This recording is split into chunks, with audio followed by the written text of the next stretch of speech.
las noticias y también a otra entrevista. El sueldo de las y los trabajadores sigue perdiendo fuerza ante el efecto de la inflación.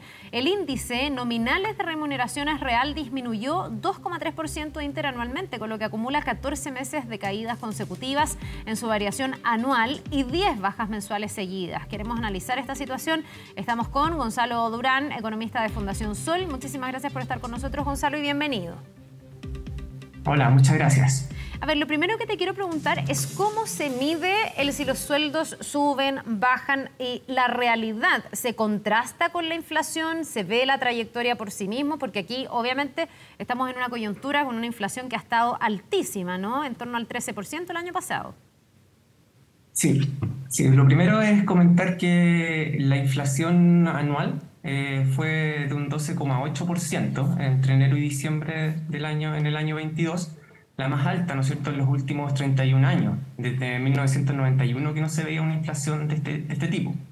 Y cuando se hacen el cálculo de las remuneraciones, ¿qué es lo que sucede? Es que se calcula en el fondo cuánto aumentan las remuneraciones en las empresas que tienen más de 5 trabajadores. ¿Ya? Estamos hablando de las pequeñas y medianas y grandes empresas, las micro que van afuera. Y en esa muestra, el Instituto Nacional de Estadística, en el fondo, le pregunta ahí a las personas de contabilidad en esas empresas cómo aumenta en el fondo la masa de remuneraciones. Entonces estamos hablando de un promedio que está influenciado sin duda por muchos factores, como por ejemplo que hay personas que son despedidas, hay otras personas que son contratadas, entonces no es necesariamente que uno siga al mismo individuo y vayamos haciendo un caso a caso y ver cuál es la realidad que le está pasando a cada uno. Claro, porque entonces, sí. me imagino que hay personas que van teniendo reajustes de acuerdo al IPC y que van en el fondo anclando el sueldo a el alza del costo de la vida, pero también hay personas que no tienen ese reajuste. Y ahí te quiero preguntar, entiendo que no es una obligación, pero sí es lo deseable. ¿Quiénes están como en la línea de ir subiendo según el IPC y quiénes no? ¿Quiénes son aquí los que se quedan más abajo, los más vulnerables frente a una inflación de este tipo en materia de sueldo? Primero tenemos que hacer la distinción entre los trabajadores, entre las trabajadoras y trabajadores formales, ¿no es cierto?, y los informales. Primero hay cerca de un 30% de la fuerza de trabajo ocupada que está en informalidad. Y por lo tanto, a todas estas personas estos aumentos en el fondo no existen. No hay un empleador o empleadora que vaya a aumentar el sueldo. Entonces estamos ahí haciendo un primer corte, solo para el sector formal. Y dentro del sector formal, quienes ven más probabilidades de tener estos aumentos en general son las capas gerenciales o las capas que están más altos en una compañía. Y por el otro lado, los sueldos más modestos en el fondo, por lo general lo que uno observa es que eso depende mucho de lo que son los sindicatos y los procesos de negociación colectiva. En ese sentido podemos decir que una de las grandes victorias del movimiento de trabajadoras y trabajadores es precisamente tratar de reponer al menos lo que es el aumento en el costo de la vida a través del IPC. Eso lo vimos hace poco, un ejemplo de eso lo podemos ver hace poco en lo que fue la negociación del sector público, donde se obtuvo no el total, pero sí un 12% del 12,8%.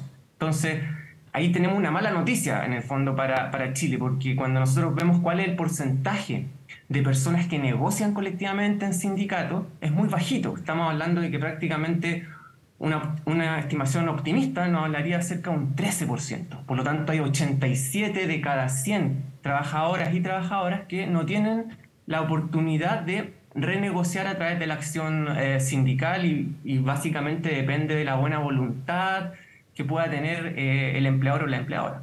Claro, ahora uno así rápidamente sin pensar en nada y desde el ideal pensaría, bueno, no, pues que debería ser obligación de las empresas ir subiendo de acuerdo al IPC. El problema es que hay muchas empresas que a lo mejor no tienen las espaldas. Me imagino que para las pymes debe ser tremendamente complejo, porque también el IPC en gran medida o la inflación está afectando a los costos que tienen esas empresas. No quiero con esto justificar los que pudiendo hacerlo no lo hacen. Lo que quiero decir es que debe haber un número importante, sobre todo de pymes, de empresas que tienen menos flujo de caja, que no se pueden ir como rápidamente subiendo un IPC que se dispara de esta manera, ¿o no? ¿O hay algo más que hacer que no se hace, Gonzalo?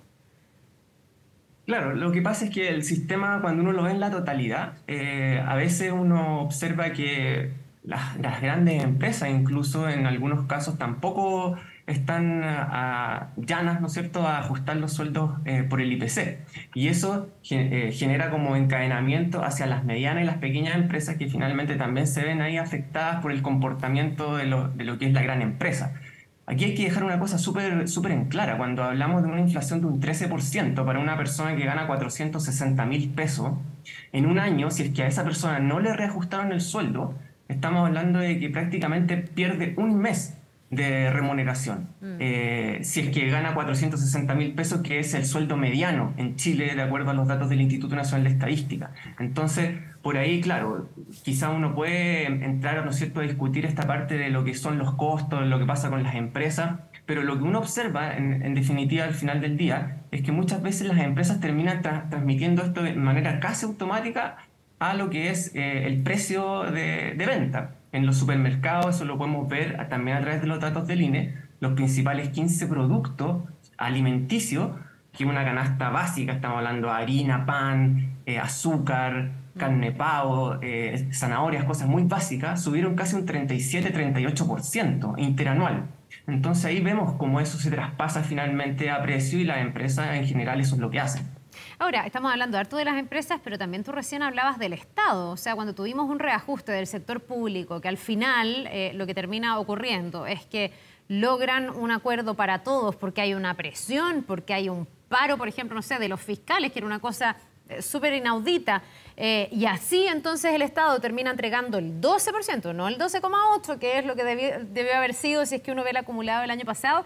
Uno dice, bueno, ahí también hay un ejemplo como a lo mejor no tan nítido de lo que las empresas deberían hacer y lo que el Estado primeramente debiese hacer. Yo no sé cómo ves tú eso, pero claro, tú dices, esto queda sujeto a la capacidad de negociación y no sé si esa debería ser la lógica, sobre todo para el Estado. Sí, pero en cuanto a la negociación del sector público, yo creo que aquí lo que uno observa, y eso es también la evidencia internacional, cuando uno revisa estudios comparados, son los efectos contagio. Porque ¿qué? Aquí lo que estamos viendo en el Estado es una negociación centralizada, que es lo que sucede en la mayor parte de los países que nosotros denominamos desarrollados, en los países de Europa, por ejemplo.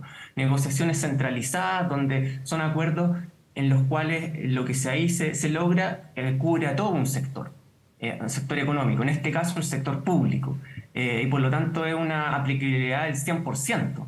Y eso debería ser un efecto contagio hacia el sector privado y lo que nosotros vemos hoy en día es que la crisis, la pandemia, lo que pasa con la desaceleración actualmente, nos lleva al debate sobre una negociación colectiva distinta. Cambiar el modelo de negociación colectiva, pasar de las empresas y este modelo ultra fragmentado, donde finalmente los sindicatos tienen muy poco poder para alterar ahí lo que es la determinación de los salarios, a un modelo como lo que sucede, por ejemplo, en Alemania, lo que sucede en países desarrollados o incluso acá en el continente, en vecinos como Uruguay, en donde la negociación colectiva toma lugar a nivel de sector económico Por y ahí rama. cubre claro, por rama y se cubre prácticamente al 100%, como sucede en Uruguay, 95, 96% de los trabajadores y trabajadoras. Y eso se puede discutir, qué es lo que pasa con las pequeñas empresas, qué es lo que pasa con las diferencias de productividad, pero todo eso se puede hablar y trabajar. Gonzalo, pero tú recién me decías, y claro, me parece bien atendible, tú me dices, claro, lo que pasa es que cuando yo te planteo que hay empresas que también tienen que enfrentar una cadena de costos que es mayor, tú me dices, claro, pero es que eso se traspasa finalmente a los clientes, te cobran más en el producto que tú vas a buscar al supermercado, ¿cierto? Y así se puede paliar en el fondo ese aumento de costo. Si tú tuvieras esa negociación por ramas y si tuvieras que aplicar estos reajustes altos, tomando en cuenta la inflación que hemos tenido, ¿no podría pasar después que tuviéramos más despidos, empresas que se tienen que achicar? Porque evidentemente esto toca las ganancias, las utilidades y en algunas la caja, porque voy a insistir en que hay pymes que viven con la plata, o sea, con el agua al cuello, digamos, o con la caja justa. ¿No podría al final ser peor el remedio que la enfermedad o eso no es así? Sí, eso es un punto atendible, pero aquí en el fondo estamos también apuntando a otro fenómeno que es bastante importante en nuestro país, ¿no es cierto?, que es la distribución de ingresos. Y que en fenómenos como el actual, donde tenemos inflación de 13%, lo que uno ve es que la distribución del ingreso está empeorando de manera dramática y la pobreza también va a seguir aumentando.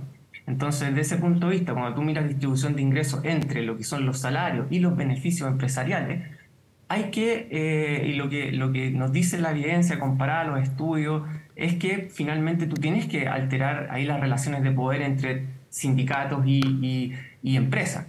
Y ahí también existen algunas como círculos virtuosos, ¿no es cierto? ¿Por qué? Porque esta flexibilidad que muchas veces se demanda por parte del sector empresarial, que necesitamos, por ejemplo, que las horas de trabajo sean más flexibles para adaptarnos a lo que es la nueva realidad.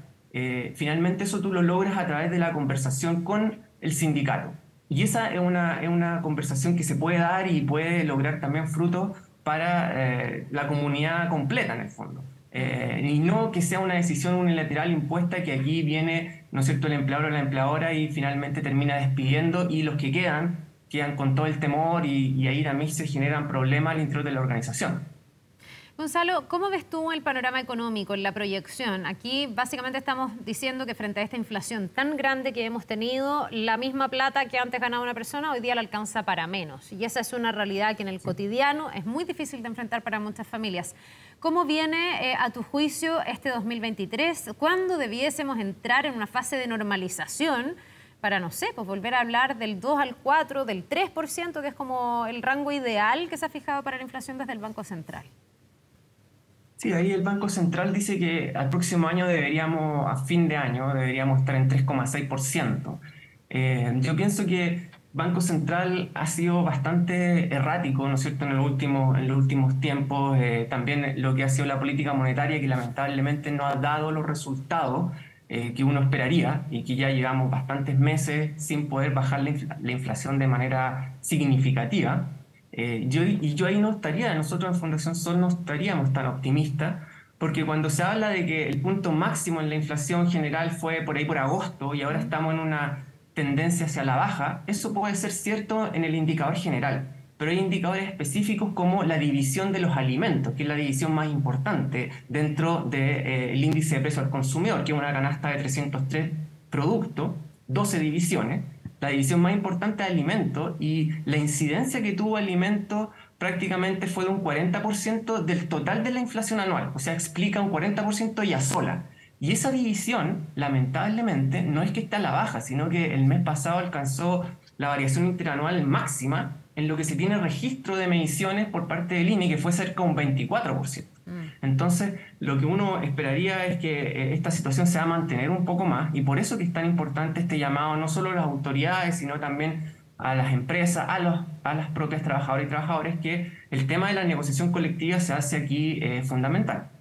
Sí, y yo entiendo que, tomando en cuenta lo que tú dices de los alimentos, una de las medidas que ha anunciado el gobierno dentro de varias de ayuda es este bolsillo electrónico familiar que va a reemplazar a esta canasta básica protegida, que era lo que teníamos hasta ahora, precisamente para poder dar un aporte mayor, ya con un monto fijo, que son 13.500 pesos por carga familiar, para que las familias exclusivamente puedan financiar el ítem alimentos. Así de importante ha sido la inflación, que hay una medida específica para ir en ayuda de ese 1,5 millones de hogares que van a poder optar. Ahora, ahí se queda fuera, no sé, me imagino la clase media, que sabemos que también está afectada. No tanto como los más vulnerables, que es a quienes más les pega, sobre todo los alimentos, ¿no? Sí, eso es sin duda que es una medida que es positiva. Es como cuando una persona se está ahogando en el mar y finalmente le llega un salvavidas. O sea, eso no se puede en el fondo criticar. Ahora, lo que uno esperaría es que se buscaran soluciones que fueran más estructurales, ¿no es cierto? Y no que uno reaccionara después de lo que ya sucedió hace un año y que finalmente ahí el bono también es un bono que es paliativo, como tú dices, un bono que a veces es contingente. Nada te asegura que ese bono va a seguir en el tiempo. Y por eso que dentro de una mirada mucho más profunda, más estructural, y no soluciones como parche, sería más necesario, creemos nosotros, apuntar a mejorar lo que es la negociación y la capacidad de negociación por parte de las trabajadoras y trabajadores para que efectivamente al menos puedan recuperar el poder de compra. Nosotros hemos participado en muchas negociaciones colectivas apoyando, ¿no es cierto?, ahí a sindicatos, y efectivamente lo que uno observa es que aún en escenarios de crisis como el actual se logran reajustes en el sector privado, que son más allá de la inflación, esto que se llaman los reajustes reales, incluso reajustes reales que pueden llegar al 5 al 6%, en empresas que cuando uno parte la negociación son empresas que tienen números rojos. Claro. Entonces uno dice, ¿cómo sucede eso? Entonces ahí, por eso que es importante participar de la negociación colectiva. Gonzalo, para finalizar, hay algo que a mí siempre me inquieta porque uno dice, bueno, mira, el 2023 va a empezar a bajar la curva de la inflación, se va a empezar a llegar a una etapa de normalización, ya para el 2024 se avisora que vamos a volver como a los rangos habituales, pero tengo la impresión de que un fenómeno inflacionario como el que hemos vivido ya hizo que haya precios que subieron, que no van a volver a bajar, ¿o no? O sea, como que el estándar de la calidad de vida, de alguna manera, de este o de otro país donde pasa un fenómeno como este cambia, ¿o no? O es atendible o se puede llegar a pensar que volvamos a tener los precios que tuvimos alguna vez. Yo creo que eso es bien poco probable, ¿o no? Sí, sí, es poco probable. Pensemos, por ejemplo, el arroz. O sea, hoy día un kilo de arroz, 1.900 pesos en el supermercado. Y es difícil pensar que va a volver a, no sé, Y eso que ya Chile era 1.200 caro. pesos. Exacto. Eso que ya en Chile es caro. Es comparable con, por ejemplo, con los precios en el supermercado en países de Europa, en Alemania. Es difícil, porque cuando uno observa lo que pasa con la inflación, las empresas son bastante flexibles, ¿no es cierto?, al alza, obviamente, de traspasar estos precios, pero luego cuando vienen un proceso de normalización de los precios, eso no sucede, eso uno lo observa en el tiempo, en la historia. Y por lo tanto, eso te genera un estándar de vida que es mucho más alto y por lo tanto los niveles de pobreza, lo que uno va a esperar es que van a aumentar significativamente cuando uno ve qué es lo que está pasando con la canasta de alimentos básicos, que ya ha aumentado cerca de un 27, un 28% en 12 meses. Entonces eso también va a impactar en la pobreza, lamentablemente. Bueno, no está fácil. Vamos a ver hasta qué punto se puede fortalecer la negociación, como dices tú. Además, hay otros proyectos ahí que en el fondo también se tienen que atender. Están las 40 horas, está la reforma tributaria. Así que vamos a ver cuánto espacio hay para cada una de estas indicaciones, debates, ideas. Te queremos agradecer, Gonzalo Durán, economista de Fundación Sol, por habernos acompañado esta mañana. Que tengas un buen día. Bueno, muchas gracias a ustedes. Buen día. Nos vemos. 9 de la mañana con 3.